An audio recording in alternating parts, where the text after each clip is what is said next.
Mbak Udah, Tiara, Pak. makasih Terima ya. kasih, Pak. Oke. Ya, betul Mas Adit ya. Jadi kalau 4 pilihan kemarin itu sebenarnya ya memang membingungkan kita, terutama untuk yang 2 dan 3 gitu ya.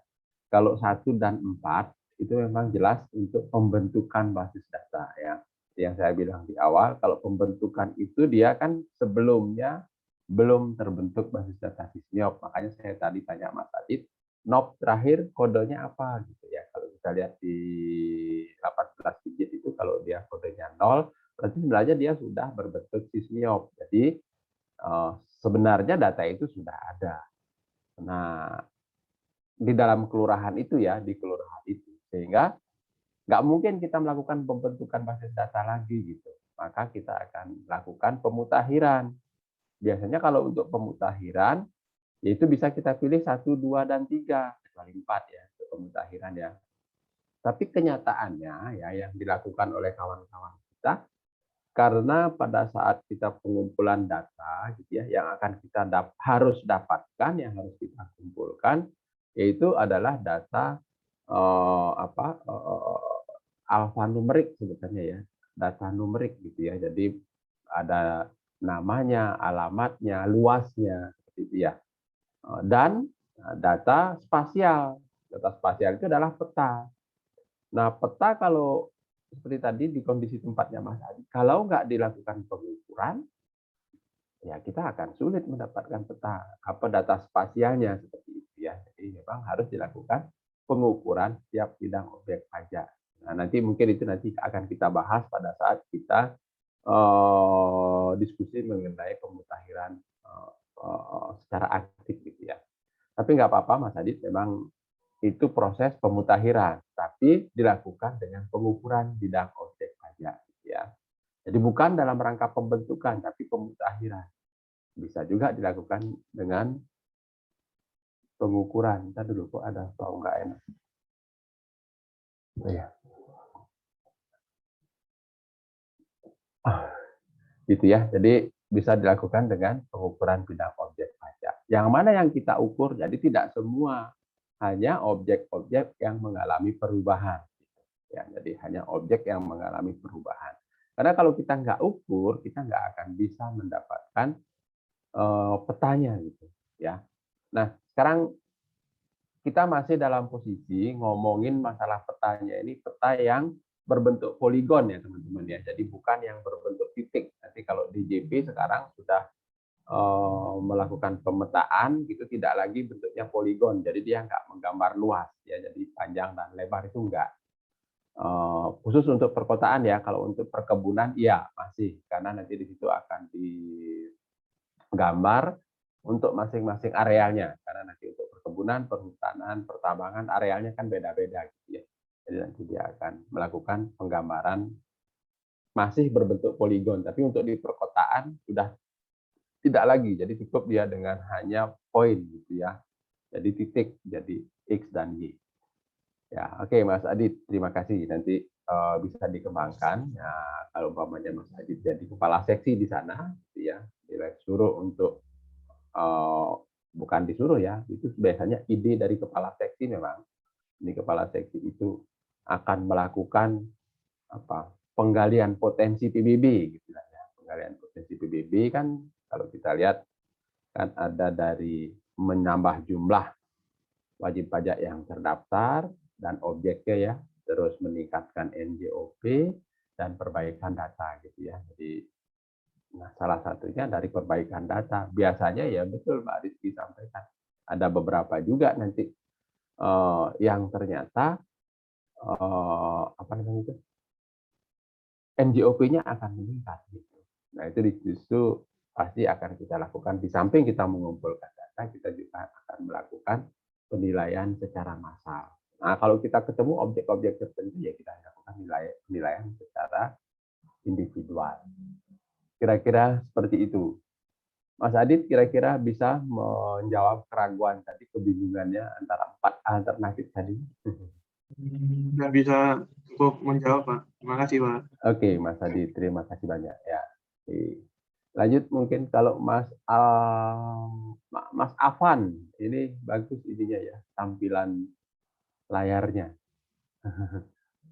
Jadi kelihatannya kayak kita nonton TV zaman dulu, TV tabung. Iya, Pak. Mas Afan dari yang kemarin ditugaskan pilih yang alternatif berapa? Kalau kemarin saya milih alternatif yang keempat, Pak. Yang keempat ya. Ya. Kampungnya di mana Mas Afan? Di Jambi, Pak. Cuman di kabupatennya gitu, Pak. Di kabupaten apa namanya? Kabupaten Tebo, Pak. Apa Tebu? Tebo. Oh iya iya. Oh dari Jambinya jauh nggak?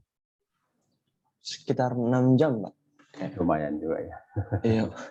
Sekarang ada di rumah ini. Nggak di rumah sih, Pak. Ngekos, Pak. Cuma karena sinyal di rumah kurang bagus. Iya itu makanya. Saya ingin tanya yang itu tadi. Ngekosnya di Jambi. Nggak, di daerah yang agak jauh dikit dari rumah gitu. Oh gitu ya. Oke, ya. Kenapa Mas? Alasannya kemarin pilih yang itu keempat? Ya mungkin karena itu, Pak. Belum ada kayak sketsa peta yang bisa menggambarkan posisi relatif objek pajak gitu, Pak. Mau dilihat dari Google Maps pun banyak data-data yang belum terupdate gitu, Pak. Kayak Google Earth juga belum update. Misalnya ada bangunan baru gitu, Pak. Terus ada pembukaan lahan, misalnya dari kebun karet tiba-tiba jadi tapak rumah kayak gitu. Jadi mungkin butuh pengukuran terhadap bidang objek pajak gitu. Iya. Kalau untuk rumahnya Mas Afan sendiri, apakah sudah ada SPPT-PBB-nya? Itu juga, Pak. Rumah saya sendiri itu dulu masih gabung sama punya tetangga gitu, Pak. Jadi tuh punya tetangga dulu saya beli itu, orang tua saya beli tanah sebagian gitu dari rumah, terus masih gabung gitu ya. Jadi sampai sekarang tuh, Pak. Masih belum ini ya? Iya. Iya. Oh, jadi dipilih yang alternatif 4 ya, karena ya itu tadi. Jadi pengukuran tiap masing-masing bidang ya. Jadi kalau sekarang sudah banyak rumah ya Mas Afan ya? Ya sudah, Pak. Sudah banyak ya. Ya, jadi kalau sudah banyak rumah, nggak bisa kita pakai yang satu ya. Karena yang satu itu biasanya sih yang di luas-luas seperti yang saya contoh kemarin kan ekstrim ya, ada di Jayapura seperti itu ya. Nah, kalau yang keempat memang sangat diharapkan dilakukan gitu ya. Kenapa? Karena tadi kita akan mengumpulkan dua data, ya, data alfanumerik namanya sama data spasial. Ya. Kira-kira kalau kita lakukan seperti itu, Mas Afan, apakah kita bisa mendapatkan banyak ini data tambahan PBB tentang? Mungkin banyak gitu, Pak. Banyak Karena ya. mungkin kayak kebun warga tuh juga banyak gitu. Misalnya ini rumahnya, terus di belakangnya itu kebun gitu. Gitu. Ya, jadi itu belum terdata dengan baik lah ya. Iya. Ya. Nah, ternyata masih ada juga ya daerah yang belum didata dengan baik oleh Pemda. Padahal sudah berapa tahun sekarang ini ya? 7 tahun ya. 5-7 tahun lah mereka mengelola. Nah, itu memang terjadi juga pada saat kita kelola dulu gitu ya. Maka ya inilah salah satu terobosan ya pendataan secara massal ini. Jadi akan terus dilakukan gitu ya untuk semua gitu ya. Yang belum kita lakukan pendataan barunya, yang sudah kita lakukan pemutahiran. Ya. Karena perubahan itu akan selalu terjadi di lapangan. Ya, salah satu cara untuk bisa mengejar perubahan itu ya dengan melakukan pemutahiran. Ya, karena sebagian besar lah kalau boleh kita bilang, warga itu nggak akan mau melakukan pembaharuan datanya sendiri gitu ya. Kita berharap mereka melakukan pendaftaran ataupun pemutahiran secara aktif, tapi mereka nggak akan datang gitu ya. Kecuali mereka butuh gitu. Contohnya kayak Mas Afan tadi, kalau kebetulan butuh mungkin mau mensertifikatkan tanahnya yang dulu dibeli dari tetangganya, pada saat beliau ke BPN, orang tuanya ke BPN, pasti nanti diminta PBB-nya gitu ya, PBB atas namanya sendiri. Nah, di situ baru ya akan mendaftarkan PBB-nya. Kalau nggak seperti itu ya kita fine-fine aja, kita lewatin aja gitu ya. Apalagi PBB itu biasanya nggak terlalu besar ya, pajaknya nggak gede gitulah, kecil aja. Tapi hampir semua Dati 2 sekarang menjadi primadona gitu ya. Jadi merupakan penerimaan yang cukup besar, signifikan lah dibandingkan dengan penerimaan pajak-pajak yang lainnya. Apalagi sekarang di DKI, di Bali terutama, di Denpasar, Badung, ya, yang dulunya mengandalkan dari sektor pariwisata, sekarang pariwisatanya ambrol, ya sudah harus dari PBB. Dari PBB. Maka banyak upaya yang dilakukan. Kalau teman-teman lihat sekarang di pengumuman di jalan-jalan itu ya banyak Dati 2 gitu yang memberikan diskon sanksi gitu ya, asal mau bayar pokoknya gitu ya, jadi sanksinya dibebaskan, tapi tetap itu harus berdasarkan permohonan, jadi wajib pajak akan mengajukan permohonan. Atau ada juga beberapa Dati 2 yang sudah membuat surat keputusan dari bupatinya atau wali kotanya bahwa semua wajib pajak diberikan keringanan atau penghapusan sanksi ya, yang terutang sehingga dia mendapatkan pokok. Karena nanti kalau nggak ada SK seperti itu, mereka akan dikenakan sanksi. Fiskusnya yang kena sanksi baru diperiksa oleh BPK. Nah ini kok sanksinya nggak ditagih, gitu ya. Kalau nggak ada SK seperti itu, karena memang kewenangan fiskus ada di kepala wali kota atau bupatinya. Kalau dulu di kita adanya dari Menteri Keuangan ya, makanya contohnya kayak lumpur lapindo, terus adanya gempa di Yogyakarta, adanya tsunami di Aceh, itu ada keputusan Menteri Keuangan memberikan penghapusan pokok malahan ya, nggak hanya sanksi. Jadi pokok PBB terutang dan sanksinya. Kalau pokoknya sudah dihapus, berarti sanksinya kan juga terhapus. Jadi tidak hanya sanksinya saja. Ya, biar nanti nggak pas diperiksa kita ada masalah. Oke, makasih Mas Afan. Nah terakhir mungkin Mas Fahri. Mas Fahri. Hadir, Pak. Ya, kemarin pilih yang mana Mas Fahri? Andainya Mas Fahri jadi kepala seksi. Pilih yang nomor 3, Pak. Yang verifikasi data objek pajak. Ya, kenapa Mas Fahri? Karena itu Pak, petanya udah ada gitu Pak. Dari yang sudah saya tanyakan. Iya. Jadi karena udah ada itu Pak, langsung saya pilih untuk apa Pak? Verifikasi data objek pajak untuk pembentukan basis datanya. Oh iya. Ada banyak perubahan nggak kalau Mas Fahri lihat? Kalau perubahan sih nggak terlalu banyak Pak, soalnya kan di dekat rumah saya tuh kebanyakan tuh kalau nggak residensial industri gitu Pak. Jadi nggak terlalu banyak Pak. Oh, jadi nggak banyak juga perubahan ya.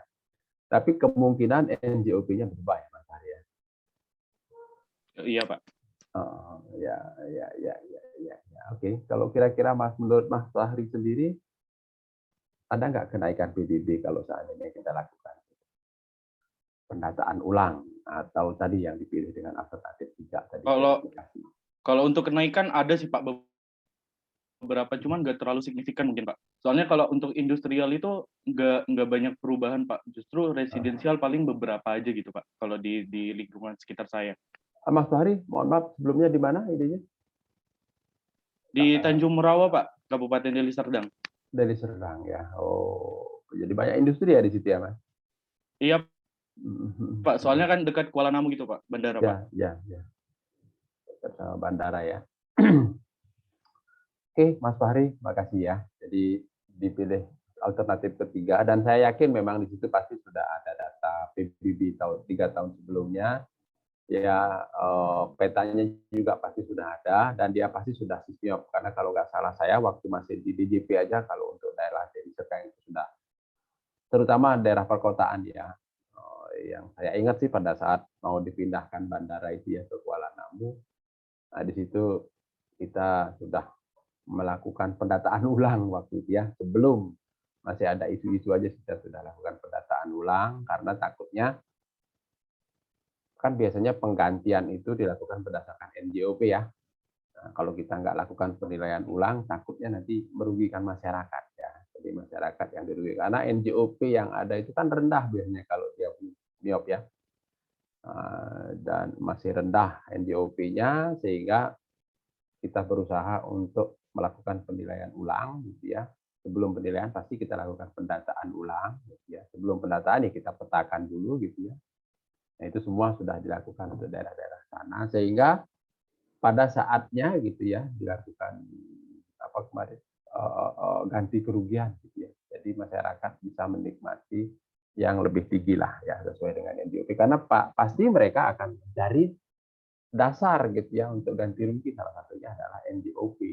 Nah, dan mudah-mudahan saya berharap setelah itu ada lagi perbaharuan sehingga sudah sesuai dengan keadaan yang saat ini. Karena kalau tidak dilakukan terlalu lama, itu bisa berakibat kenaikannya akan tinggi gitu ya. Maka di undang-undang kan disebutkan 3 tahun paling lama ya. Kalau sampai dengan 5 tahun nggak dilakukan perubahan atau penyesuaian, nah nanti naiknya bisa 5 kali lipat. PP-nya pasti nggak akan mau bayar. Ya, nah itu juga merupakan suatu strategi ya. Maka di sana diperbolehkan setiap tahun, tapi kita selektif yang mana. Nanti kita pilih. Kalau daerah industri naik satu kelas nggak masalah buat mereka. Asal kita informasikan sebelumnya, karena mereka biasanya kan bentuknya badan ya. Kalau badan kan PBB itu merupakan biaya. Nah, biaya kan pasti dianggarkan oleh mereka kan ya. Nah, kalau kita sampaikan setelah mereka membuat anggaran, ya mereka akan bingung membayarnya. Dulunya ketetapannya 10.000, sekarang kok jadi 15.000 atau 12.000. Padahal mereka menganggarkannya mungkin naik deh paling 10%, 11.000 lah kok jadi 12.000. Nah, itu biasanya mereka akan protes kira-kira seperti itu. Nah, itu ya teman-teman sekalian, ada 4 alternatif. Ya, saya sih berharap dengan mencoba untuk memberikan tugas teman-teman memilih, jadi terpaksa harus membaca lagi gitu ya, keempat materi itu ya, membaca keempat materi itu sehingga bisa lebih dipahami. Mungkin kalau saya menjelaskannya nggak karuan gitu, ada ke kiri, ada ke kanan gitu. Jadi nggak fokus. Nah, sehingga kalau sudah membaca sendiri, saya kira nanti akan lebih paham dengan 4 alternatif. Karena sampai dengan saat ini di Pemda pun memakai yang itu. Kecuali yang satu mungkin agak jarang sekali dilakukan karena susahlah kita untuk mendapatkan 2 data tadi ya, data spasialnya terutama kita nggak bisa dapat di situ. Kalau dulu zaman Sistep sebelum Sistiop kita pakai yang alternatif 1 aja semua. Jadi yang penting kelurahannya kita tahu, desanya kita tahu, kita kumpulkan datanya. Jadi nomornya bisa pokoknya nambah di kelurahan itu ya, karena bloknya 00, kelurahannya yang penting sudah tahu, nomornya nih tinggal nambah aja, cek data kelurahan A, nomor terakhir 1205, ada data baru kita timpa lagi 1206. Tanpa bisa kita cross check. Ya, sehingga waktu itu banyak juga apa ya? Penyalahgunaan lah kalau boleh saya bilang, penyalahgunaan. Jadi Mas Fahri ingin pajaknya lebih rendah umpamanya ya. Sudah ada SPPT-nya atas nama Fahri Muwafak gitu ya, Fahri Muwafak. Nah, karena mahal pajaknya gitu ya, mau dijual, Mas Fahri datang kerjasama dengan orang pajak ya kan ya. Pak tolong dong bikinin SPPT yang lebih murah, gitu ya. Karena nanti pajaknya kan tergantung dengan NJOP ya. Ganti namanya nggak sama Fahri M gitu ya. Fahri M jadi Mustafa dihapus gitu ya, jadi Fahri M. Alamat mana? Desa A. Benar di desa A, tapi lokasinya nggak tahu. Dicari di peta nggak ketahuan karena nopnya kan tidak terhubung dengan peta gitu. Akhirnya ya sudah, di mana? Oh, di kampung jauh sekali, jalannya kecil dan seterusnya. Ya sudah dibikinkan NJOP yang rendah, terbit SPPT, dibuat jadi transaksi gitu ya kan. Dibuat transaksi. Wah, dan nah zaman itu setelah selesai transaksi dihapus pula gitu ya, diganti. Jadi hilang datanya. Atau lupa menghapus, datanya double. Fahri M ada, Fahri Mustofak ada gitu. Ya, itu yang terjadi zaman dulu. Sehingga salah satu guna atau manfaat dari peta, data spasial yang saya bilang tadi, itu untuk mengurangi hal-hal negatif gitu ya, yang seperti tadi itu. Karena kita bisa cross check, Mas Fahri mendaftarkan lagi tanahnya, padahal di peta sudah ada ya lokasinya yang ini. nomornya sekian, nggak bisa lagi kita bikinkan yang baru. Gitu. Kalaupun mau dipaksain dengan NJOP lebih rendah, nanti warnanya akan berbeda.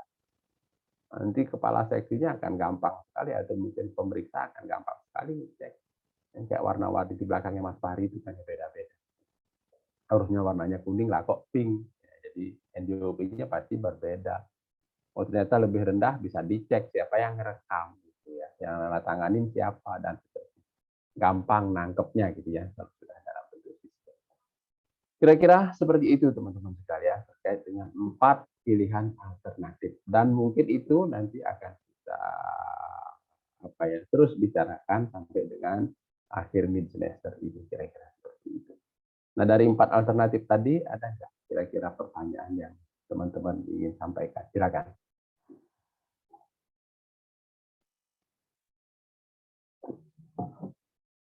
Kalau nggak ada, saya lanjut ke materi berikutnya. Kalau nggak salah sudah saya sampaikan ya teman-teman ya. Oh ya, start dulu.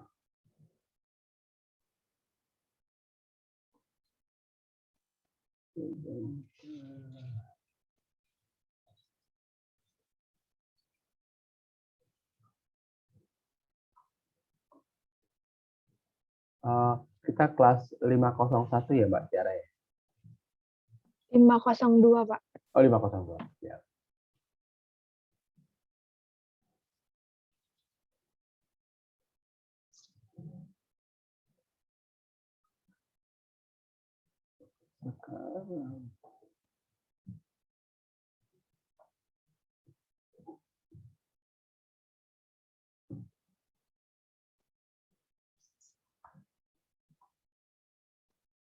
Oke, nah kita lanjut dengan pendataan dan pendaftaran. Ya, kenapa saya masuk ke sini lagi? Ya, kalau kita ingat gitu ya, mungkin ini dulu ya, di undang-undang lah ya, kita ngomongnya undang-undang. Ya. Kalau di undang-undang PBB itu ada di pasal 9 ya. Sebenarnya sih kalau menurut saya kok ada kerancuan-kerancuan gitu ya dalam mengomongkannya. Tapi di sini diaturnya lebih jelas ya, biar nanti kita lebih clear. Di pasal 9 di Undang-Undang PBB diaturnya seperti ini. Dalam rangka pendataan, subjek pajak wajib mendaftar. Nah, seperti yang saya sampaikan sebelumnya, kita kan ngomong bahwa pajak itu adalah self assessment. Tapi kalau kita perhatikan di sini, ya self assessment itu enggak gitu. Self assessment-nya itu setelah kita melakukan pendataan. Ya. Apalagi kita lihat di bawah ada di cap 533. Di situ dijelaskan apa sih pendataan itu gitu ya. Di sini dibilang pendataan adalah kegiatan yang dilakukan DJP. Jadi artinya kita yang memulai. Nah, kalau konsep self assessment itu kan yang memulainya WP gitu. Tapi untung juga ada pasal ini gitu ya. Sehingga di dalam pengelolaan pajak secara keseluruhan kita bisa melakukan ekstensifikasi. Walaupun sekarang ini definisi extend itu sudah mengalami perubahan yang cukup signifikan. Ya. Jadi kalau dulu extend itu adalah upaya Direktorat Jenderal Pajak untuk menambah jumlah wajib pajak yang terdaftar. Ya. Jadi upaya. Jadi di sini nih kegiatan yang dilakukan oleh Direktorat Jenderal Pajak Direktorat Jenderal Pajak untuk menambah jumlah wajib pajak yang terdaftar. Nah sekarang sudah berubah, sudah lebih clear lagi gitu ya. Ekstensifikasi merupakan kegiatan pengawasan terhadap wajib pajak khususnya yang sudah memenuhi syarat subjektif dan objektif tapi belum mendaftarkan diri.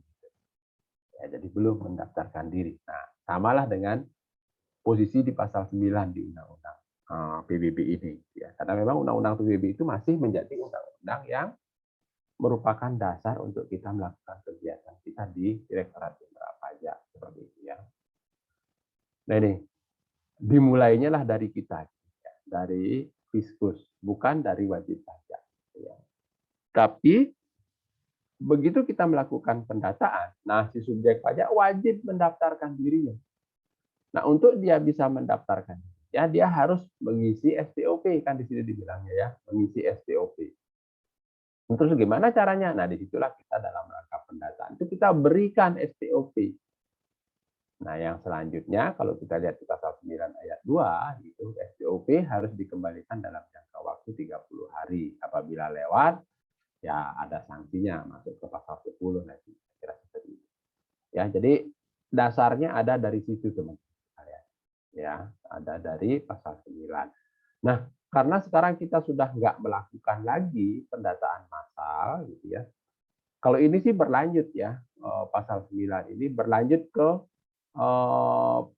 PMK gitu ya, ada PMK 48 kalau nggak salah saya ya, 48 untuk PBB yang dikelola oleh pemerintah pusat ya, Perkebunan Perhutanan Pertambangan ini tahun 2021 ya. Nah, di situ mewajibkan setiap subjek pajak yang telah memenuhi syarat objektif, memenuhi syarat subjektif, ya. Setiap subjek pajak yang telah memenuhi syarat subjektif untuk mendaftarkan diri. Syarat subjektifnya apa? Dia mendapatkan hak pengelolaan mungkin, ya. Jadi dia kan subjek pajak itu adalah orang atau badan yang memiliki hak menguasai dan memperoleh manfaat gitu ya. Kalau dia mendapatkan hak berarti ada sertifikatnya atau izin usaha segala macam ya. Kalau dia memperoleh manfaat, ya dia menggunakan objek itu gitu. Ya itu memenuhi syarat subjektif ya. Ada di pasal 4 di Undang-Undang PBB. Jadi teman-teman bisa perhatikan itu ya. Gitu. Walaupun mungkin kewajiban perpajakannya nggak timbul pada saat itu. Karena terkait dengan saat yang menentukan ya PBB terutama itu adalah tanggal 1 Januari. Contohnya kayak Mbak Tiara Putri gitu ya, saat ini memperoleh hak penguasaan hutan gitu ya, pemanfaatan hasil hutan. Sekarang tanggal 27 Oktober. Berarti Mbak Tiara sudah memenuhi syarat subjektif sekarang ini. Ya, SK-nya terbit sekarang, izinnya terbit sekarang. Tapi apakah untuk tahun 2021 sudah wajib membayar pajak? Belum. Karena 1 Januari belum gitu ya menjadi haknya Mbak Tiara. Mungkin masih tanah negara ya, sehingga dia masih masuk ke pasal 3 undang-undang. Jadi masih bukan merupakan objek yang dikenakan. Atau malah sudah sebelumnya itu beli dari Mas Fahri. Jadi sudah dibayar oleh Mas Fahri. Sehingga nanti Mbak Tiara akan terutangnya nanti tahun 2022. Itu yang sekarang untuk di PBB kita. Nah, kalau untuk yang di pemerintah daerah, nah pasal 9 ini diadopsi di pasal 83 di Undang-Undang PDRT ya, pajak daerah dan retribusi daerah. Nah, di situ diaturnya seperti ini. Pendataan dilakukan dengan menggunakan SPOP, bukan begitu aja. Terus kalau kita perhatikan definisi pendataan apa gitu itu nggak ada di situ. Mungkin adanya di aturan di bawahnya. Sehingga ya untuk teman-teman pemerintah daerah kalau mereka nanya gitu ya, sering saya kasih tahu ya harus dibuat turunan dari pasal 83 ini. Walaupun ya di undang-undang itu nggak mewajibkan, nggak mengamanahkan gitu ya untuk membuat aturan. Karena di sini masih luas sekali. Pendataan dilakukan dengan menggunakan SPOP. Apa sih itu pendataan? Apa yang didata? Apa input dan apa output dari pendataan? Itu kan harus jelas. Ya, begitu nanti pasal 84-nya dia masuk sama dengan pasal 10 di kita. Ya, SPPT diterbitkan berdasarkan SPOP. Jadi kalau nggak ada SPOP, SPPT nggak bisa terbit. Gitu. Ya, kalau di kita ada aturan berikutnya kalau mamanya SPOP-nya sudah pernah dikenakan PBB, jadi nggak perlu lagi sebenarnya dibikinkan SPOP. Nah, itu juga kita minta ke mereka untuk membuat aturan seperti itu. Biar nyambung nanti kalau mamanya Mbak Tiara, saya nggak pernah loh di SPOP, lah kok saya dikenakan PBB. Nah, padahal aturannya seperti itu. SPPT disebutkan berdasarkan SPOP. Ngomong SPOP saya nggak pernah dikasih, ada di sini kan prosesnya pendataan. Kalau kita ngomong pendataan, ya kita balik ke sini, walaupun mereka belum ngatur, tapi paling tidak maksudnya sama lah. Ya. Jadi kegiatan yang dilakukan oleh Diskus, ya. Kalau di kita di JP, kalau mereka oleh Pemda. Ya, untuk memperoleh data objek dan subjek sesuai prosedur pembentukan. Nah, mungkin di sini ya. Pendataan ini hanya dilakukan untuk pembentukan basis data. Ya. Nah, kalau kita lihat pembentukan basis data itu apa? Jadi dia belum terbentuk sesuai kaidah Sismiok gitu. Belum ada administrasi sesuai kaidah Sismiok. Nah, gitu ya. Walaupun sebelumnya sudah ada, ataupun sebelumnya memang belum pernah ada gitu. Jadi belum pernah, kan saya bilang waktu itu ya, ada daerah lama, ada daerah baru ya. Untuk daerah-daerah lama banyak yang sudah ada, kalau daerah baru belum. Seperti itu ya. Nah, itu alur pikir seperti itu.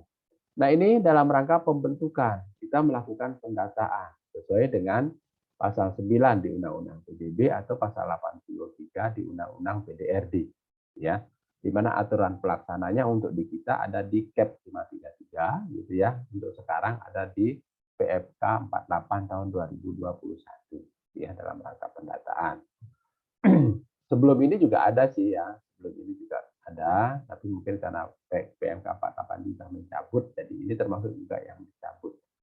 Kenapa saya masih cantumkan KEP 533? Karena ini lebih ke pedesaan perkotaan gitu, jadi lebih ke P2 yang sekarang dikelola oleh pemerintah daerah. Justru kalau kita ngomongin pendataan massal, penilaian massal, itu terkait dengan P2. Kalau P3 nggak bisa, kita harus individual, ya. Jadi dia nggak bisa massal, harus individual. Kalau P2 ini boleh massal, boleh individual, ya. Nah, maka saya lebih cenderung ke sini, ya, KEP 533. Nah, itu terkait dengan pendataan. Jadi kita membentuk basis data baru, ya, sesuai dengan kaidah Sismiok, bagaimana diatur di KEP 533 terhadap yang belum pernah ada maupun yang sudah pernah ada, ya. Nah, itulah kita bisa memilih empat alternatif yang kemarin sudah kita bicarakan. Nah, di sisi lain, teman-teman, kita juga mengatur yang namanya ini pemeliharaan basis data. Nah, kalau kita lihat di KEP 533 di situ dibilang seperti ini ya. Kegiatan untuk memperbaharui ya atau menyesuaikan basis data ya yang telah terbentuk. Jadi sudah ada dulu berdasarkan pembentukan di sini. Ya. Melalui verifikasi atau penelitian sesuai pasal 21 di Undang-Undang PBB. Nah, kalau kita perhatikan di pasal 21 ini, di situ ada kewajiban dari pihak-pihak ya yang berurusan dengan peralihan hak atas tanah dan atau bangunan. Contohnya kayak notaris gitu ya, BPN gitu ya. Nah, itu notarisnya PPAT ya. PPAT atau BPN wajib melaporkan transaksi yang ada di mereka kepada pengelola pajak PBB ini. Ya, kalau dulu ke PBB, ke Direktorat Jenderal Pajak, kalau sekarang ke pemerintah daerah. Nah, berdasarkan laporan dari sinilah, ya, dari pihak-pihak yang diatur di pasal 21 inilah, kita melakukan verifikasi untuk pemeliharaan, gitu ya. Kalau di aturannya, di undang-undangnya seperti itu. Nah, tapi kenyataannya teman-teman sekalian, kalau kita hanya mengandalkan laporan notaris saja, ya, nah, di situ kita nggak akan bisa melakukan pemeliharaan dengan baik, gitu ya. Kenapa? Contohnya tadi, Mbak Tiara membeli tanahnya Mbak Rizky. Ya, ini tanahnya Mbak Rizky, nah, gitu ya. Dibeli oleh Mbak Tiara. Ini namanya luasnya 1000 meter. Ya, diberi oleh Mbak Tiara sebesar 200 meter. Nah, dia bilang belinya 200 meter. Laporan PPAT seperti itu aja. Kalau terjadi transaksi atas nama, nah ini ya, Tiara sebagai pembeli, Rizky sebagai penjual tanah seluas 200 meter, Nah, adalah petunjuk untuk PBB di situ. NOP sekian, itu kira-kira ya, nomor objek pajak sekian. Nah, NOP sekian itu kan yang 1000 ini. Nah, Mbak Tiara tuh belinya yang sebelah mananya? Di sininya kah? Di sininya kah? Atau di sininya? Kita nggak tahu. Karena di laporan PPAC itu nggak ada denah seperti ini. Sehingga nanti pada saat kita akan memecahnya, nanti kita akan ngomongin masalah pemberian NOP-nya ya. Di sinikah, atau di sini? Nah, itu yang tidak bisa kita lakukan. Ya, jadi kita agak sulit nanti. Sehingga tetap harus dilakukan pemeliharaan secara aktif. Jadi kita ke lapangan. Atau pasif boleh. Pak Tiara datang ke kantor pajak atau kantor Dispenda. Ngomong, saya beli tanah sekian, 200 meter dari Mbak Rizky. Nah, pada saat itu kita tanyain lokasinya mana? Oh, di sini. Nanti kita akan bisa menggambarnya. Ya, di sini luasnya 800, masih punya Mbak Rizky. Ya betul. Di sini sudah dibeli 200 oleh Mbak Tiara. Jadi bisa kita lakukan. Sehingga ini bisa kita berikan nomor objek pajak. Ya, dalam rangka pemeliharaan basis data.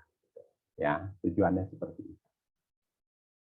Ya, dan juga ini nggak akan bisa jalan ya tanpa diberikan STOP. Ini. Karena di pasal 10 atau pasal 84-nya ngomong SPPT atas nama Mbak Tiara akan bisa terbit kalau ada STOP-nya. Di aturannya STOP diisi oleh wajib pajak kan gitu ya. Mengisi dengan benar, jelas dan lengkap serta ditandatangani. Nah, maka diharapkan terjadinya pemeliharaan yang aktif oleh wajib pajak. Atau kalaupun wajib pajaknya nggak datang, karena tadi kalau nggak perlu, ya nggak mungkin dia datang. Maka kita lah yang aktif. Maka nanti dalam pemeliharaan ini kita bagi menjadi dua, ada yang aktif, ada yang pasif. Ya, mungkin penjelasannya nanti kita akan jelaskan. Yang penting nanti di dalam proses pemeliharaan ini adalah bagaimana kita memberikan NOP-nya dan STOP-nya ya, STOP dan NOP nantinya ya. Karena nanti ini akan berpengaruh kepada double tidaknya data itu. Nanti walaupun Mbak Rizky nggak datang sebagai penjual, Mbak Tiara yang datang sebagai pembeli, kita juga harus merubah datanya Mbak Rizky kan. Nah, bagian yang merubah data kalau nggak ada STOP nggak mau dia berubah karena dasar dia berubah itu adalah STOP. Sehingga nanti di STOP-nya Mbak Rizky juga kita lakukan perubahan pemutakhiran ya, di STOP-nya Mbak Tiara kita lakukan perekaman. Itu sih nanti ini lebih jelasnya nanti kita akan. Nah, sekarang kita fokus di sebelah kiri ya, terkait dengan pendataan ya, objek dan subjek pajak ya. Ya, penting objeknya. Dan itu sering saya sampaikan ke teman-teman di daerah, kalau Bapak Ibu bisa mengelola PBB dengan baik, semua objeknya terdata dengan baik, nah nanti isi dari subobjek itu akan bisa kita kelola dengan baik. Contohnya ya kayak tanah, kita data tanahnya masih kosong, di tahun depannya ada bangunan hotel. Nah, di situ kan tanahnya kan masih tetap dia ya kan. Bangunan hotelnya kan bertambah. Nah, nanti di situ akan bisa kita kelola pajak hotelnya, pajak restoran, mungkin PPh badannya nanti kita bisa terima di situ ya. PPh OP-nya yang nanti bekerja di situ bisa kita identifikasi kira-kira seperti itu. Sampai di situ ada pertanyaan terkait dengan pendataan dalam rangka pembentukan, di sisi lain ada juga pendataan dalam rangka pemeliharaan. Kira-kira gitu.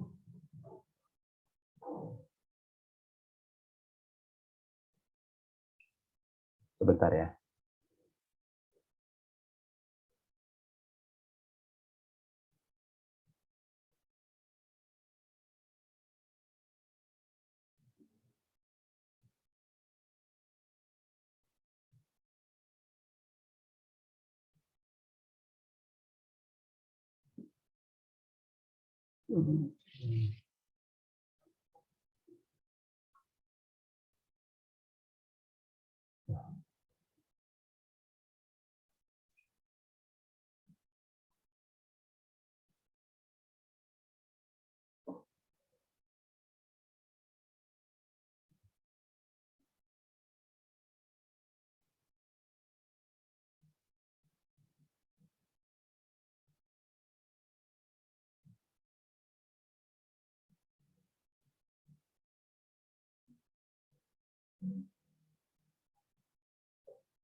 Oke, nggak ada, saya lanjut ya.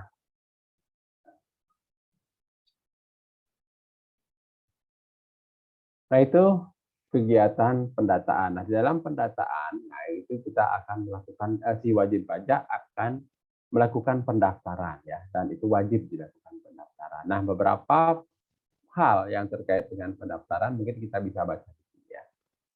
Pendaftaran adalah kegiatan subjek pajak untuk mendaftarkan objek pajaknya. Nah, di sini ya. Mereka lah yang aktif. Kapan dia bisa aktif? Nah, disitulah dikunci di pasal 9 ini dalam rangka pendataan. Gitu.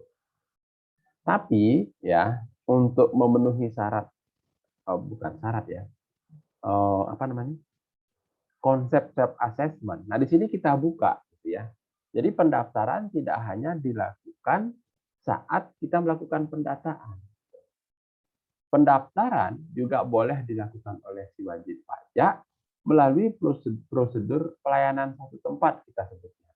Ya, jadi WP boleh datang sendiri kayak tadi Mbak Tiara beli tanah dari Mbak Rizky, ingin mendaftarkan objeknya, dia bisa langsung datang ke kantor pajak, ya melalui. Nah, di situ kita sebut dengan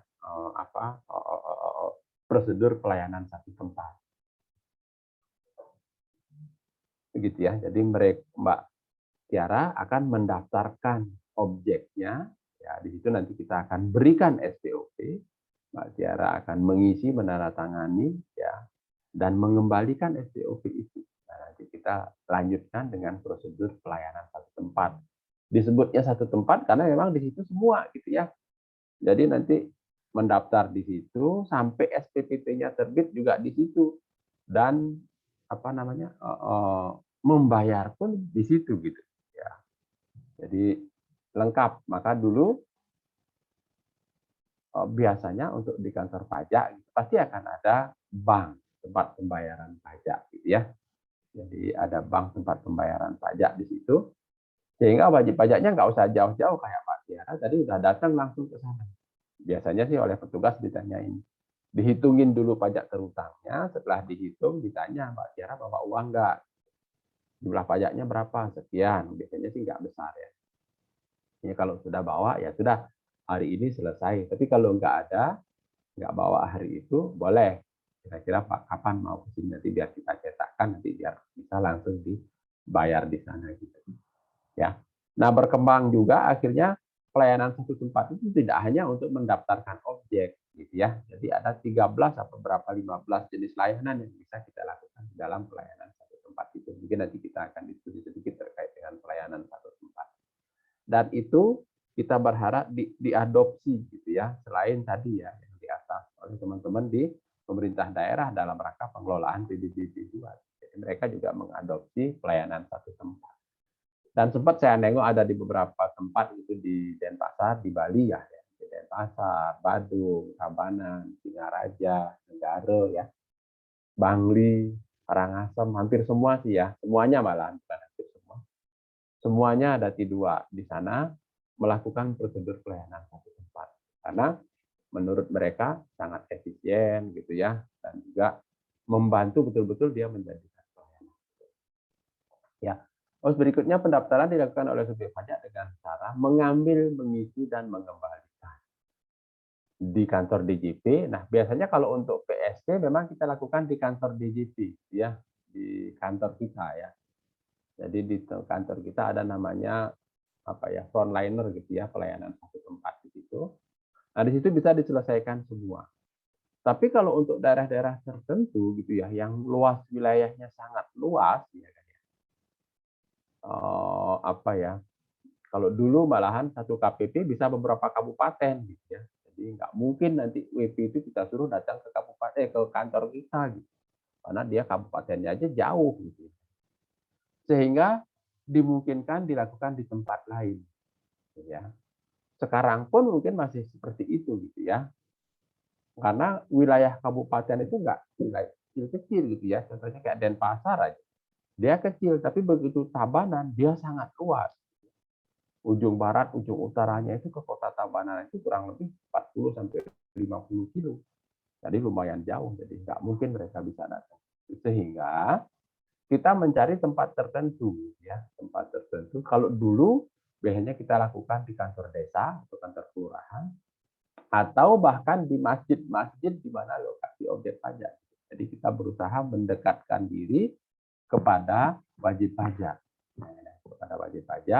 untuk melakukan pelayanan satu tempat. Cuman ya terbatas jadinya, nggak mungkin kita bisa melakukan pelayanan satu tempat seperti yang ada di kantor kita, ya. Jadi nyetak SPPT, pembayaran nggak mungkin bisa dilakukan di sana karena nanti harus bawa apa namanya itu, printer, terus bawa basis data, gitu ya, terus bawa bank, itu kan nggak mungkin karena kan kita nggak boleh menerima uang pembayaran pajak, ya seperti itu. Jadi nanti terbatas aja, mungkin pendaftarannya saja, mungkin kita akan lihat di bawah ya pendaftarannya. Nah, selain mengisi dan menandatangani, nah di sini juga kita harapkan dalam mengisi SDOP itu si wajib pajak melengkapi dengan denah. Nah di sini dikasih contoh denah seperti ini ya. Tujuannya apa? Sehingga kalau kita tahu gitu ya, lokasi objeknya yang didaftarkan umpamanya ada di pojokan sini. Nah, kelurahan A blok 1 umpamanya. Kita tahu oh NOP-nya sekian. Nah, tujuannya apa di sini? Untuk memberikan NOP tadi. Kalau nggak ada denah kita bingung. Ya, jadi kita nggak tahu kayak kasus Mas Fahri tadi karena ingin menurunkan NJOP PBB-nya, jadi dia nggak memberikan denah sehingga kita nggak tahu sehingga ditambahkan aja di kelurahan A. Nah kalau yang berbasis SISMIOP nggak bisa seperti itu, harus ada denah. Nah kadang-kadang kan orang susah untuk kita minta membuat denah ya, maka biasanya kita minta fotokopi kepemilikan. Kalau sertifikat kan ada petanya ya. Nah, di situ bisa kita tahu.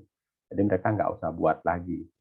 Nah, di sana, oh ini si A, batasnya ini si B, gitu ya, ini si C. Oh, jadi kita tahu siapa, di mana lokasinya, sehingga kita bisa memberikan nomor objek pajak. Seperti itu.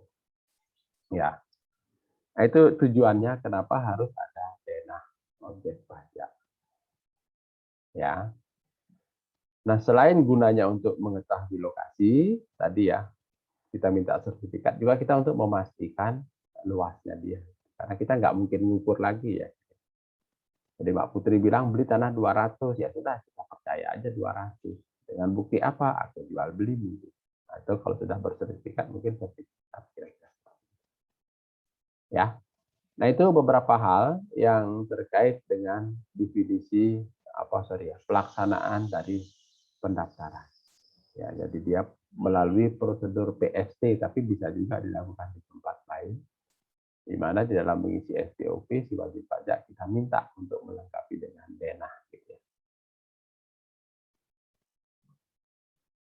Nah, pelaksanaannya sendiri ya hampir sama dengan pendataan yang kita bicarakan di awal waktu pertemuan sebelumnya, ya. Jadi ada pekerjaan persiapan, ada pekerjaan lapangan, dan ada pekerjaan kantor. Ya. Persiapan itu apa aja gitu. Nah, tadi kita bilang pendaftaran itu dilakukan di kantor melalui prosedur PST. Berarti kita tunggu si WP-nya mendaftar. Tapi itu kecil kemungkinan bisa kita dapat. Sehingga prosedur yang sama, tapi kita nggak ngedata. Kita diem prosedur PST-nya ya. Kita dekatkan diri ke wajib pajak. Kita lakukan di daerahnya dia gitu, di kantor desanya sehingga kita perlu persiapan peta desa. Ingat peta itu selalu ya nempel di dalam pengelolaan PBB. Karena tanpa peta ya bukan SISMIOP namanya. Jadi kita nggak akan bisa melakukan pelayanan yang baik. Kira-kira gitu. Ya. Nah, ini peta desanya. Peta desa itu apa? Peta desa adalah peta yang menggambarkan atau yang berisikan batas blok. Artinya peta desa ini sudah ada batas bloknya ya. Ini desa A gitu ya. Ini blok 1, ini blok 2, ini blok 3, 4 gitu ya. Nah, ini disebut dengan peta desa di kita ya. Nah, peta desa. Kalau belum ada blok-bloknya ini, ya, belum kita bagi menjadi blok-blok, itu disebut dengan peta dasar, ya. Jadi peta dasar baru ada batas desanya saja, ya. Jadi baru ada batas desanya saja. Tapi begitu sudah kita bagi menjadi blok-blok, gitu ya, nah itu disebut dengan peta desa. Nah nanti masing-masing blok ini kalau kita keluarkan, namanya blok 1 gitu ya, di blok 1, isinya bidang-bidang kepemilikan. Nah, nomor 1, nomor 2, nomor 3, tapi ini blok 1 ya, 001. Nah, ini disebut dengan peta blok. Ya. Nah, inilah yang nanti akan kita buat atau kita isi gitu ya di lapangan. Kalau ternyata dia sudah ada petanya. Ya, jadi ini yang akan kita isi. Seperti tadi ya teman-teman, Mas Fahri melakukan apa pengukuran bidang, berarti masing-masing ini diukur. Kalau verifikasi, ada orang datang, di mana lokasinya? Oh, di sini. Oh, berarti tadi terakhir nomor 3, berarti ini nomor 4. Ada yang datang lagi di sini, oh ini nomor 5. Ya, dan seterusnya. Yaitu peta ZNT. Kenapa perlu? Karena kita harus memberikan ZNT. Karena nanti ini yang akan menentukan PBB terutangnya. Nanti lebih jelas akan kita diskusikan pada saat kita ngomongin masalah penilaian massa, ya. Jadi bagaimana membuat peta ZND, ya, zona nilai tanah. Ya. Terus ada peta blok, nah itu yang saya bilang tadi ya. Ini ada peta desanya, ini ada peta bloknya. Yang jelas terus ada SPOP dan naskah SPOP, ya, yang nanti akan kita bagikan, kita berikan kepada si wajib pajak. Terus ada tempat pelaksanaan, kalau kebetulan kita di kantor, ya kita di kantor kita, tapi kalau di tempat lain, kita siapkan di situ. Ya. Karena biasanya kita berhari-hari di situ ya, nungguin wajib pajak untuk mendaftarkan diri. Dan kita berikan pengumuman, nah di sini ada sosialisasinya ya. Jadi tanggal sekian sampai tanggal sekian, di tempat ini kita akan melakukan pendaftaran objek pajak, gitu ya. Silakan Bapak Ibu yang memiliki tanah yang belum terbit SPPT-nya untuk mendaftarkan ke tempat ini. Dan perlu juga kita melakukan pelatihan petugas ya, karena nggak mungkin kita yang melakukan sendiri. Biasanya kita dibantu oleh petugas dari desa tersebut, ya, atau dari kelurahan tersebut, misalnya Karang Tarunanya. Nah itu perlu kita latih mereka. Latihnya gimana? Untuk apa ya? Biar mereka bisa melakukan tugas-tugas ini, tugas-tugas lapangan ini. Ya, jadi mereka yang akan memberikan SPOP, menerima kembali, memeriksa isiannya dan seterusnya, sampai memberikan not juga mereka yang melakukan. Atau kalau dia nggak bisa, nggak apa-apa, nanti biar dilakukan oleh kita. Ya. Nah, ini persiapannya. Kalau ini sudah ada semua, ya kita lakukan pekerjaan lapangan.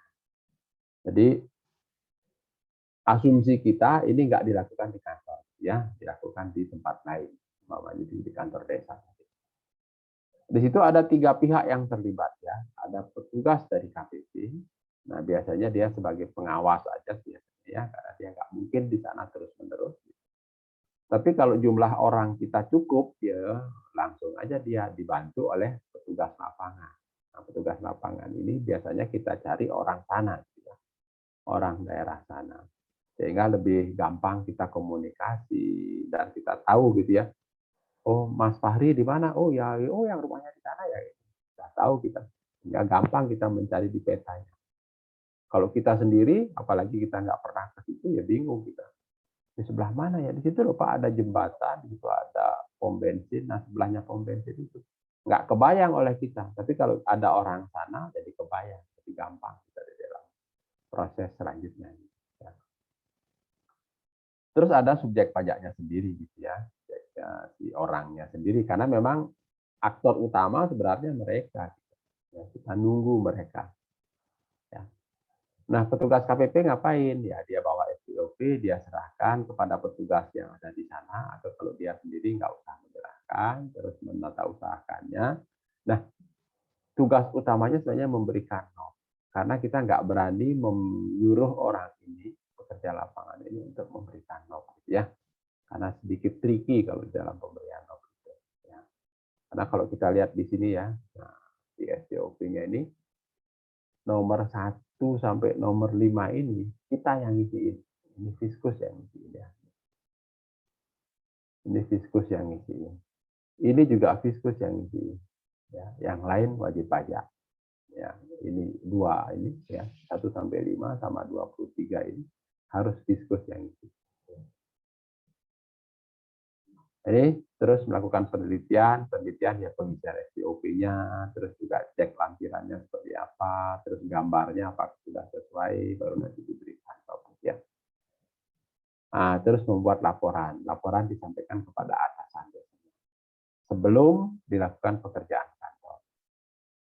Ini petugas dari KPP atau dari Pemdanya. Terus ada petugas lapangan, nah dialah yang sebenarnya kita minta untuk membantu kita memberikan STOP dan lampiran STOP kepada si wajib pajak tadi ya, kepada wajib pajak. Nah, di situ dia yang menjelaskan harus dikembalikan paling lama dalam waktu 30 hari. Tapi kalau bisa hari ini aja, gitu. Langsung biasanya sih. Dia datang ke situ, sebelumnya sudah kita kasih sosialisasi, yang mau mendaftar silakan membawa STOP, bukti pendukung. Kalau nggak ada bukti pendukung, boleh pakai SPPT tetangga, ya. Atau kalau nggak ada SPPT tetangga, yang penting dia bisa menunjukkan di mana lokasinya, biar bisa kita berikan ya, terus menerima kembali ya, terus melaporkan kepada petugas KPP. Jadi dia mencatat di situ ya, setelah selesai semua, ini loh STOP yang saya terima, ini yang saya berikan ke wajib pajak, ini yang sudah kembali, ini yang belum. Yang belum pasti akan ada upaya lanjutannya ya. Sampai dengan lewat 30 hari bisa kita akan sanksi dengan menerbitkan SKP, tapi biasanya sih jarang. Nah, dilaporkanlah kepada petugas KPP. Nah, nanti petugas KPP menindaklanjuti dengan membuat laporan yang ke atasannya dia. Nah, di situ ada subjek pajak, dia ngisi STOP dan menandatangani, itu tadi mengisinya dengan benar, lengkap dan jelas, tanda tangani, ditambah dengan mengisi denah, ya. Mengembalikan dan ditandatangani. Ini tugas dari subjek pajak. Nah, setelah selesai pekerjaan lapangan, kita balik ke kantor dengan membawa STOP beserta laporan dan kelengkapannya. Dan yang penting di situ adalah peta ini terisi gitu, sesuai dengan data yang kita peroleh. Peta bloknya ya. Peta blok, bukan peta desanya. Jadi yang kita isi itu adalah peta bloknya. Kalau ada orang datang di blok 2, ya kita buka blok 2. 4, ya blok 4. Blok 3, ya blok 3 gitu. Jadi dilengkapi semua ya. Nah, di kantor kembali lagi untuk ngecek kebenaran data hasil kita oleh atasan kita, biasanya dilakukan penelitian data masukan. Ya, jadi tidak semua sih, sampel aja, beberapa data dicek apakah sudah benar gitu ya, petanya disesuaikan, NOP-nya disesuaikan, pengisian STOP-nya disesuaikan, gitu. Tanda tangannya apakah sudah ada, karena takut nanti kita salah. Gitu. Kalau sudah oke, baru nanti dibendel. Ya, STOP-nya dibendel, biasanya sih kegabung seperti itu ya, dalam satu desa itu ada yang blok 1, ada yang blok 2. Nggak apa-apa sih. Biasanya jumlahnya dalam satu bendel itu lampirannya gitu ya. Paling tidak 100 lah, 100 STOP gitu. Jadi bendel jadi satu dan diberikan nomor bendel. Nah, nomor bendel seperti ini sih. Ada tahunnya. Berarti ini kalau 97 berarti dilakukan pemutahiran atau pendaftaran di tahun 97. Nomor bendelnya 1. 001. Kalau ada 10 bendel berarti 97 002, 97 003 dan seterusnya. Nah, di dalam satu bendel itu ya kan ada STOP-nya. Nah, nanti di situ diberikan juga nomor STOP. Ini berbeda dengan NOP ya, ada nomor STOP dari sini. Ya. Jadi dia ada nomornya sendiri. Tujuannya apa? Biar nanti pada saat ada masalah, ini kan yang direkam nanti ya di dalam basis data. Pada saat kita ngerekam basis data, nomor STOP ini juga kita rekam. Ada 97 ini tahunnya, 001 ini bendel pertama. Di bendel pertama itu ada di nomor 1. Ya. Kalau di nomor 90 ya ada di nomor 90. Ini 97.001.90.9. Nah, itu juga direkam oleh petugas, ya. Nah, nanti baru dilihat knob-nya. Gitu. Nah, ini juga untuk apa ya? Jangan sampai terjadi penyimpangan. Kalau dia nggak ada di bundle ini, berarti kalau terjadi perbedaan, bukan tanggung jawabnya si petugas tadi, kira-kira. Kayak tadi Mas Fahri kan datang ke sana mendaftarkan sendiri tanpa proses dari pendaftaran ini. Itulah yang kita sebut dengan prosedur PST. Ya. Jadi ada pengawasan di sini ya, pengawasan yang melekat. Ya kalau sudah oke, sudah kita berikan nomor, ya baru kita rekam. Rekam tergantung apa namanya transaksinya ya. Apakah perekaman basis data, pemutakhiran atau penghapusan. Terus menyimpan bundle, memproduksi keluaran hasil dari pelaksanaan pendaftaran itu kan sudah direkam semua. Nah, itu kita bisa mencetak daftar hasil rekaman namanya DHR. Nah, DHR-nya itu kita pakai untuk melakukan cross check ulang. Jadi dari 1000 data atau mungkin 1000 data lah. Mungkin kita ambil 10%-nya. Kita cek apakah antara SPOP dengan perekamannya sudah benar. Karena nanti setelah terbit SPPT, proses untuk merubahnya kan harus ada keberatan atau pengurangan atau pembetulan. Karena kita harus membuat SK. Jika sebelum sampai ke sana ya kita harus teliti dulu apakah sudah benar atau belum antara hasil rekaman dengan data masukannya. Ya. Sampai di situ ada pertanyaan nggak?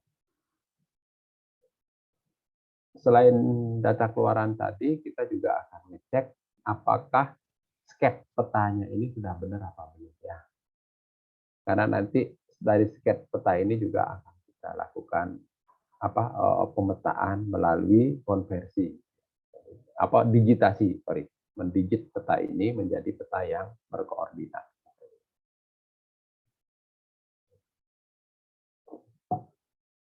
Oke, sampai di situ ada yang mau tanya?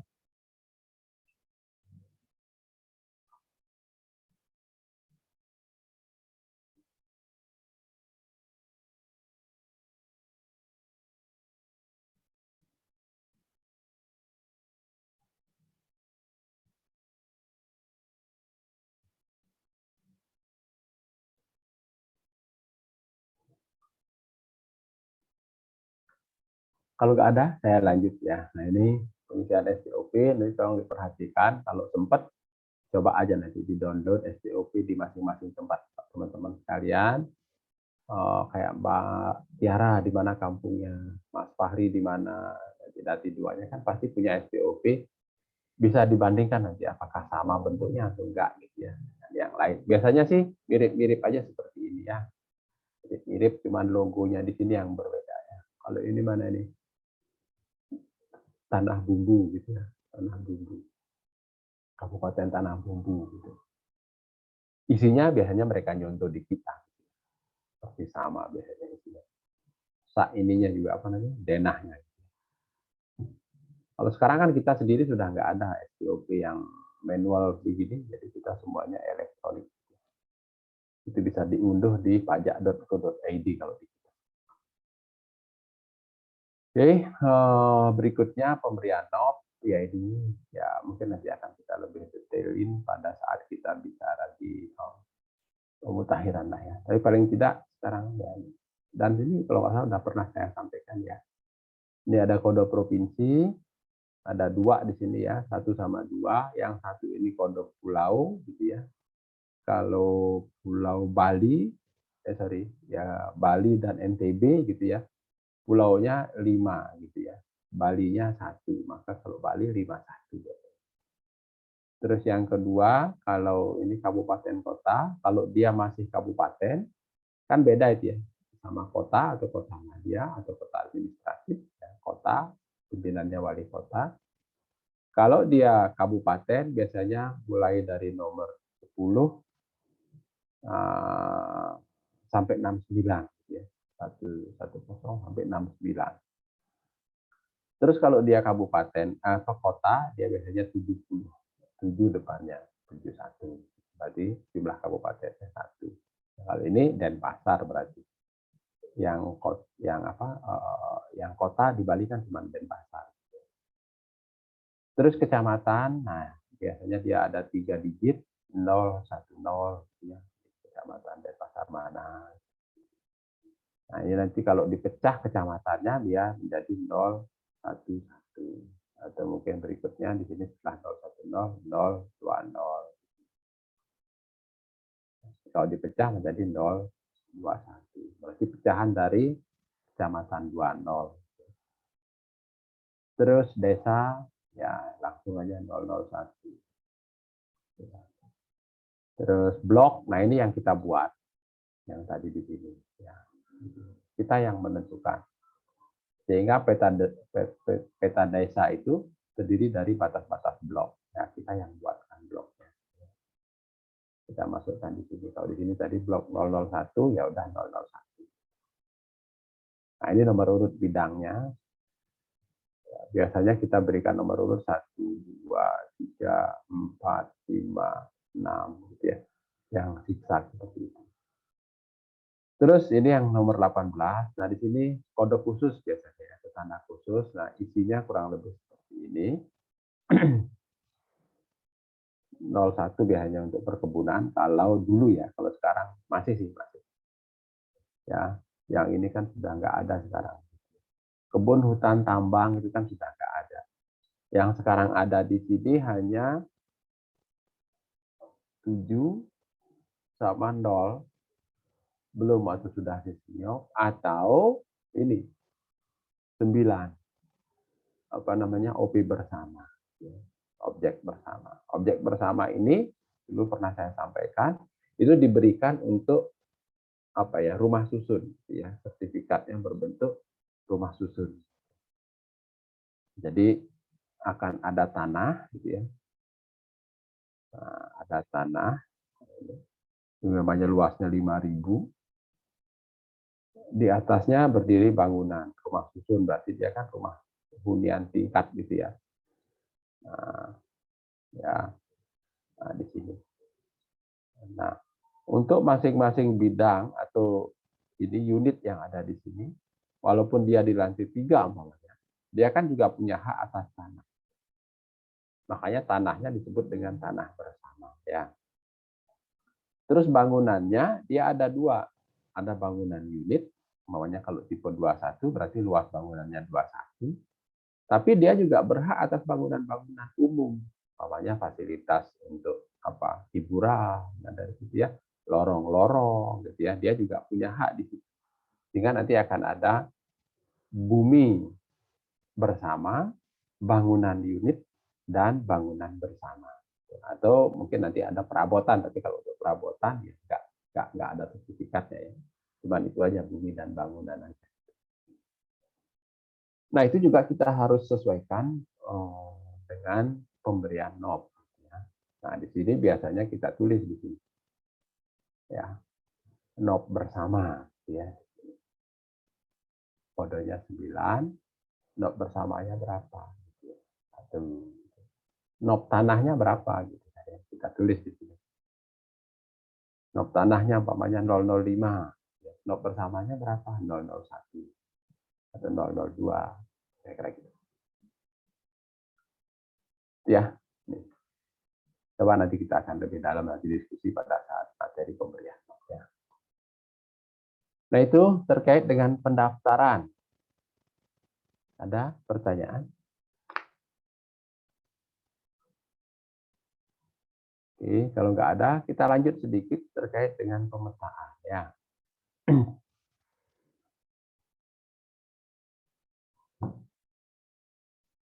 Ini ya. Kenapa kita lakukan pemetaan? Karena memang dalam proses pendataan itu dipersyaratkan ya, diikuti dengan kegiatan pemetaan dan penilaian. Nah, penilaian ini kita mendapatkan SDOP nantinya ya, penilaian massal tanah, ZNT, penilaian bangunan, TBKB gitu ya. Pemetaan kita akan mendapatkan data spasial, ya. Nah, tadi kalau kita bilang yang di pilihan keempat, pengukuran tiap bidang objek pajak, nah itu dilakukan pengukuran dengan yang di sini biasanya, alat ukur yang sederhana. Ya. Karena dia di perkotaan, kalau kita pakai alat seperti ini namanya GPS ya, ya splenterannya banyak. Itu ada tiang listrik, ada ini, ada itu. Dan yang kita ukur juga kecil. Ya. Jadi keberatan alat. Alatnya ini sampai 200 jutaan satu. Hanya untuk mengukur rumah yang luasnya 200 meter ya, nggak seimbang. Makanya biasanya pakai yang ini. Ya, jadi untuk pendataan itu, nah di sini diatur tadi ya, minimal satu desa, diikuti dengan kegiatan pemetaan. Ya. Nah, dalam proses pemetaan itu, nah ini penilaian nanti akan kita bicarakan sendiri ya. Nah, pemetaan gitu ya, untuk mendapatkan data peta objek PBB itu bisa dilakukan dengan dua cara gitu ya. Pertama melalui proses pengukuran, yang kedua melalui proses konversi peta. Nah,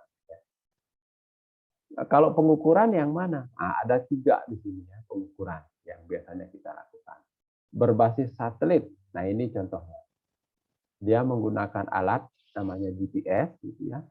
Nah, GPS ini akan menangkap sinyal yang dikeluarkan oleh satelit yang ada di atas. Gitu.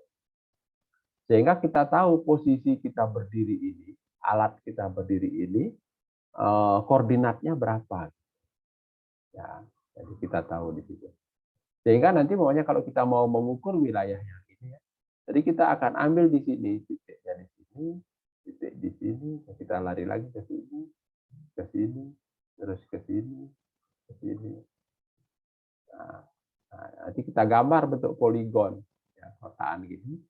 Nah, kita akan ketemu gambar seperti ini, dan kita akan ketahui luasnya, ya, dari koordinat-koordinat yang sudah kita buat. Nah, itu untuk yang berbasis satelit. Yaitu dulu kita lakukan untuk objek-objek P3 ya, perkebunan, perhutanan, dan pertambangan. Jadi yang luas-luas. Atau penginderaan jauh. Penginderaan jauh itu biasanya foto udara. Ya, dari foto udara, kalau dulu biasanya pesawat yang terbang melakukan pemotoan, jadi foto udara dapatnya. Atau sekarang bisa drone. Drone juga bisa terbang mengambil foto gitu ya. Dapat gitu ya. Atau satelit juga sekarang ya. Satelit dia membawa alat untuk melakukan pemotretan. Jadi penginderaan jauh. Indrareja gitu ya. Penginderaan jarak jauh. Nah, ini kalau dulu kita beli ya data hasil foto udara. Nah, kita konversi menjadi peta garis. Biasanya dia bentuknya ini peta foto ya. Bentuknya peta foto, kita konversi menjadi peta garis. Nah, tapi sekarang sudah nggak pernah lagi kita lakukan. Nah, yang banyak dulu kita lakukan untuk perkotaan ya dengan alat ukur lainnya, seperti misalnya roll meter gitu ya, atau meter-meteran yang digulung gitu tuh ya, meteran yang panjangnya 50 meter atau 25 meter. Nah, itu bisa kita pakai untuk mengukur bidang. Jadi sisi depannya berapa, sampingnya berapa, belakangnya berapa, kirinya berapa, udah bisa kita dapat bentuk poligon. Ya. Nah, ini yang alternatif keempat tadi ya, yang bisa kita lakukan.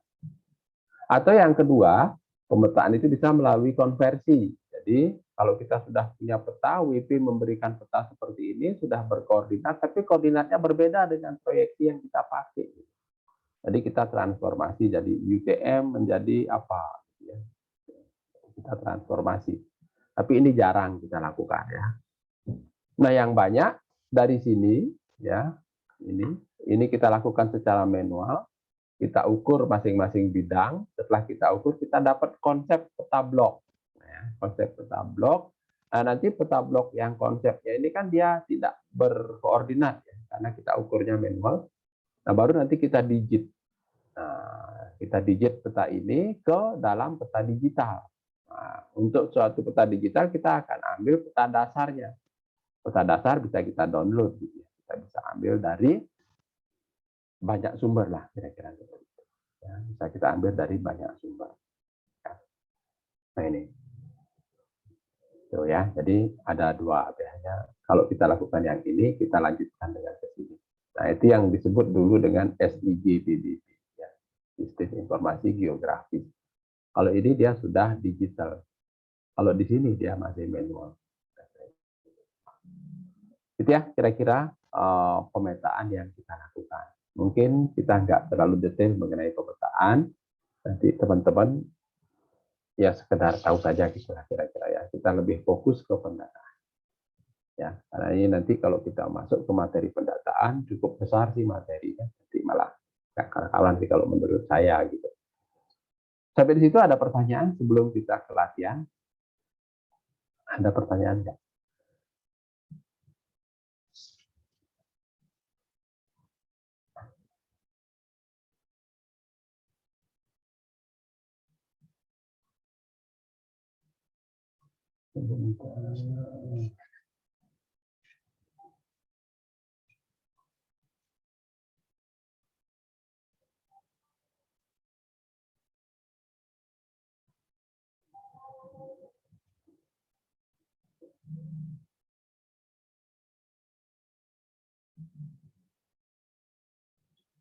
Oh,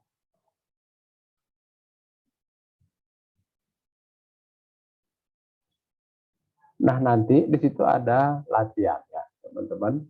Nanti untuk latihannya minta tolong untuk teman-teman membuat peta desa.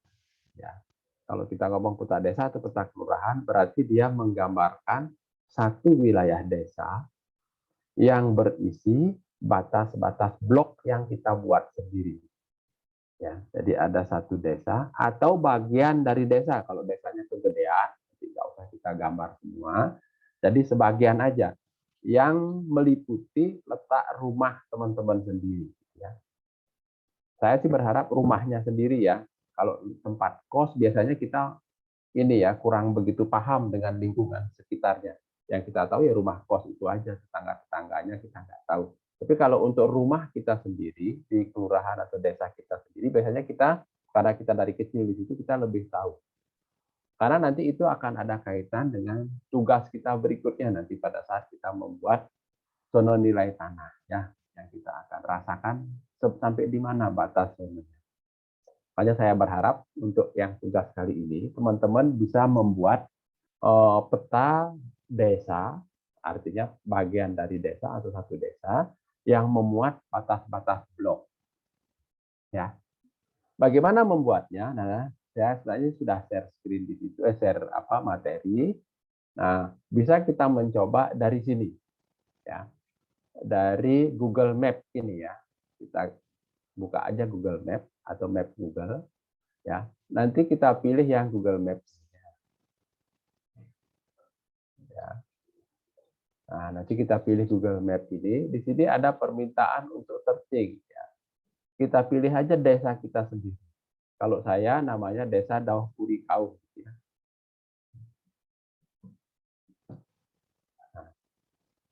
Nah, ini kita cari. Nah, di sini akan ketemu batas desa. Ya. Ini yang di Google Map. Tapi di Google Map ini nggak bisa kita edit, gitu. Nggak bisa kita tambahkan layer.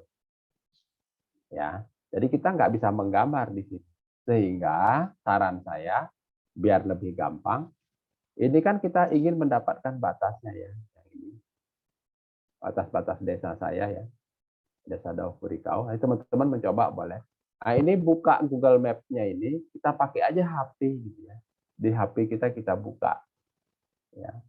Buka, nah, nanti kita akan mendapatkan hal yang sama seperti ini. Ya, nah, baru nanti kita akan gambar batas desa kita ini ya. Nah, kalau gede seperti ini kan nggak mungkin kita kerjakan semua ya. Bagian kecil aja. Mungkin yang mau dikerjakan yang ini aja mungkin ya, kecil di sini aja.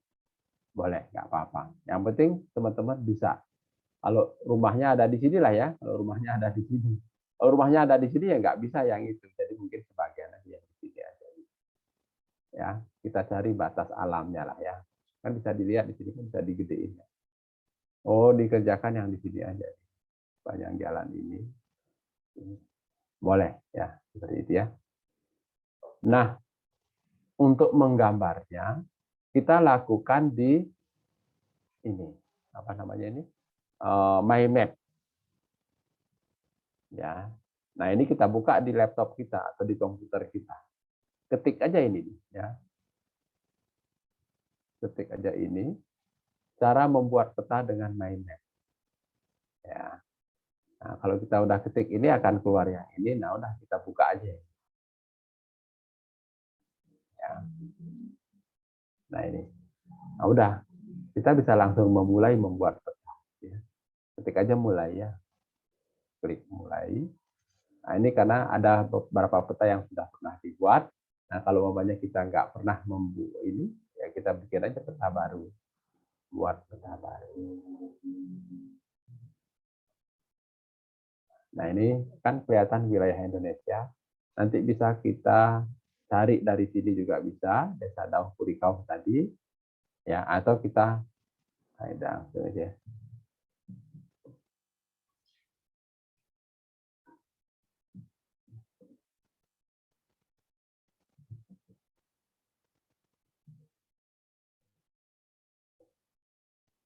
Nah, kita diarahkan ke seputaran sini ya, yang tadi. Nah, ini. Terus kita bandingkan dengan yang di sini. Nah, yang mana yang mau kita kerjakan? Nah, di sini bisa kita buat petanya ya. Nah, dengan menambahkan ini ya, gambar garis. Sebelumnya mungkin kita kasih judul dulu gitu ya. Maunya wilayah kelurahan apa gitu ya. Kita kasih peta desa Dauh Kurikau gitu ya.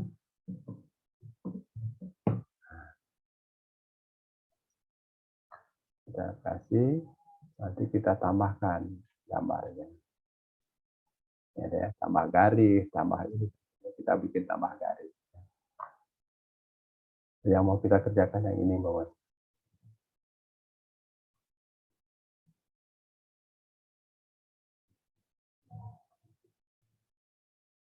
Nah, sampai dia mentok. Kita tambahin di sini batas desa.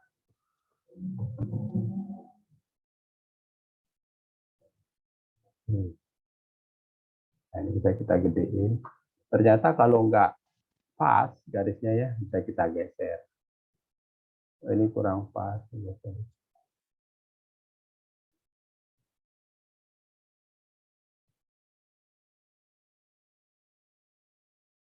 Oh, sorry, jangan itu.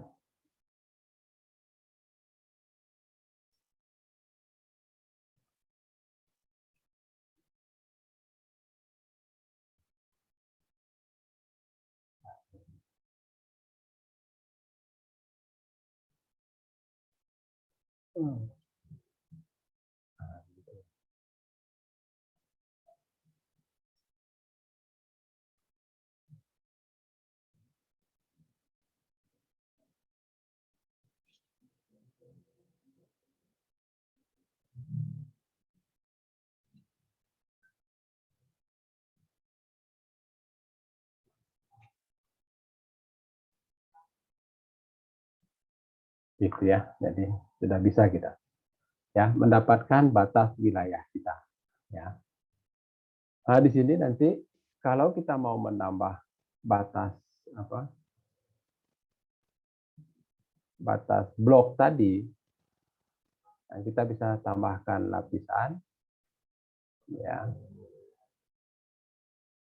Kita kasih batas blok namanya.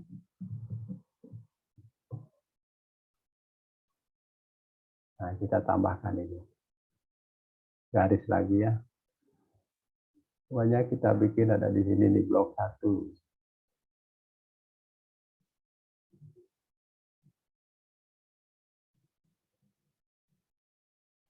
Ya. Nah, ini blok 2.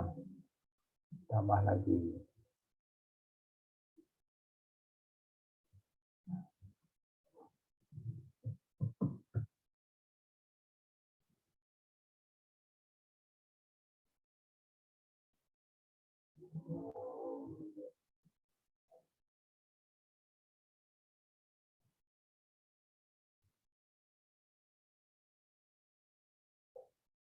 Ya.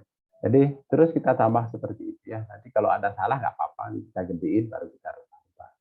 Sampai semuanya dibagi menjadi blok-blok, blok 1, blok 2, blok 3, blok 4, dan seterusnya. Ya. Nanti itu sudah saya bagikan slide-nya, nanti silakan nanti dibaca di situ ya, sambil latihan. Yang paling mudah kalau menurut saya ya ini. Ya, di slide ini dia ada. Di salah satu slide yang saya bagikan nanti deh. Saya selesaikan absen dulu ya, kalau ada yang bertanya silakan.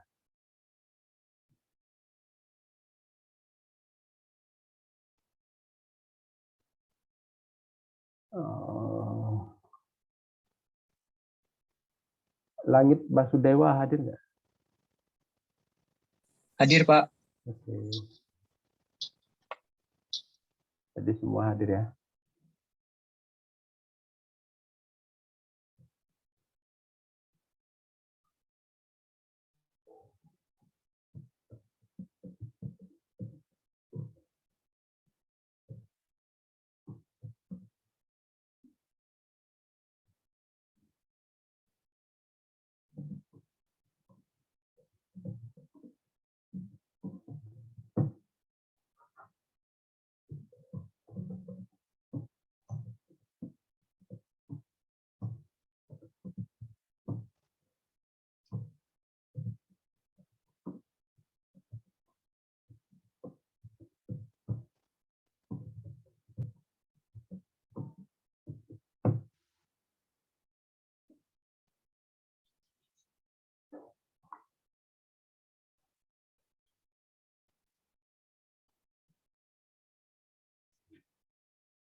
Jadi lupa tadi, jadi telat absen, mungkin nanti saya akan ini berikutnya ya. Sedikit ya, sedikit lagi untuk materinya yang itu ada di sini. Sudah saya bagi sih ke teman-teman ya.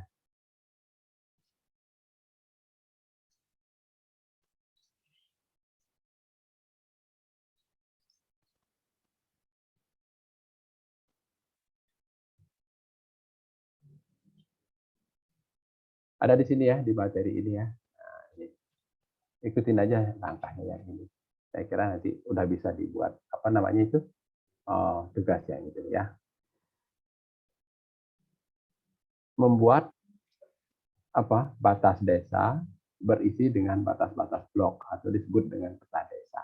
Ya.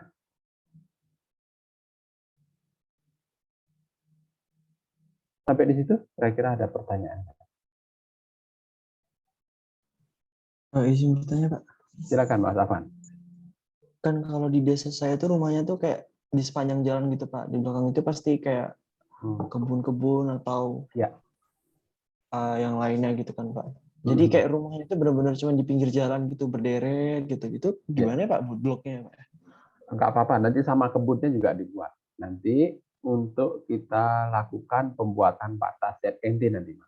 Nanti peta ini saya akan pakai juga untuk pada saat kita ngomongin masalah penilaian massal.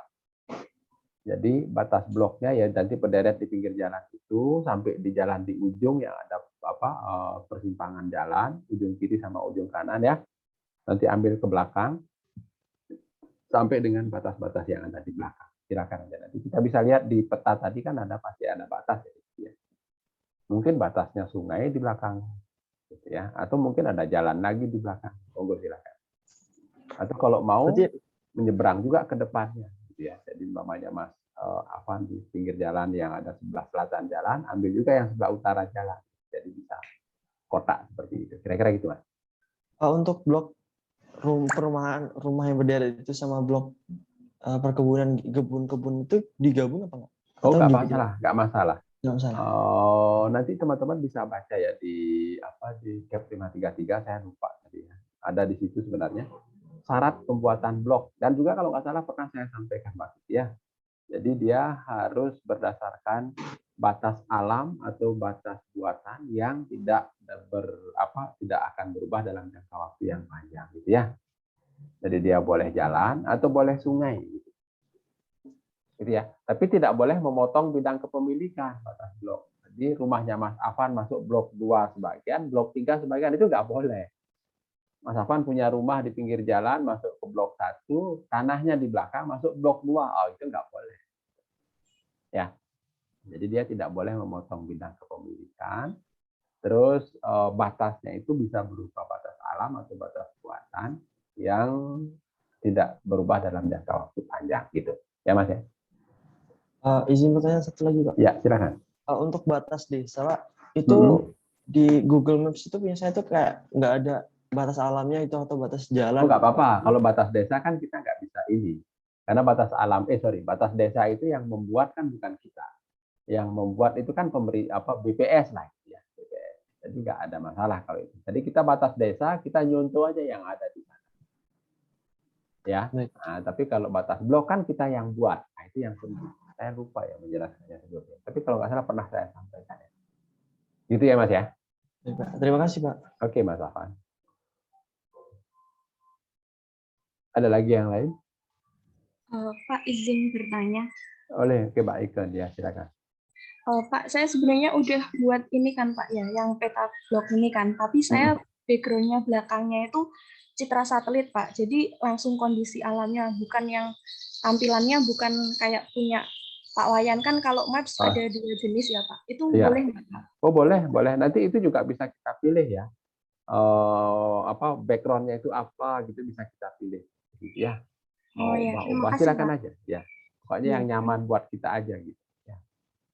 Oke, Mbak Niken. Ada lagi? Cukup?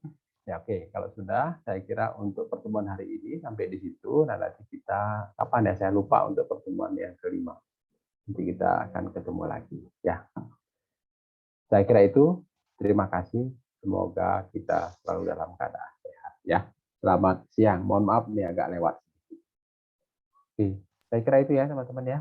Kita tutup kuliah ini. Selamat siang. Selamat melanjutkan aktivitas masing-masing. Terima kasih. Terima kasih banyak, Pak. Terima kasih, Pak. Banyak, Pak. Terima kasih, Pak. Saya tutup ya.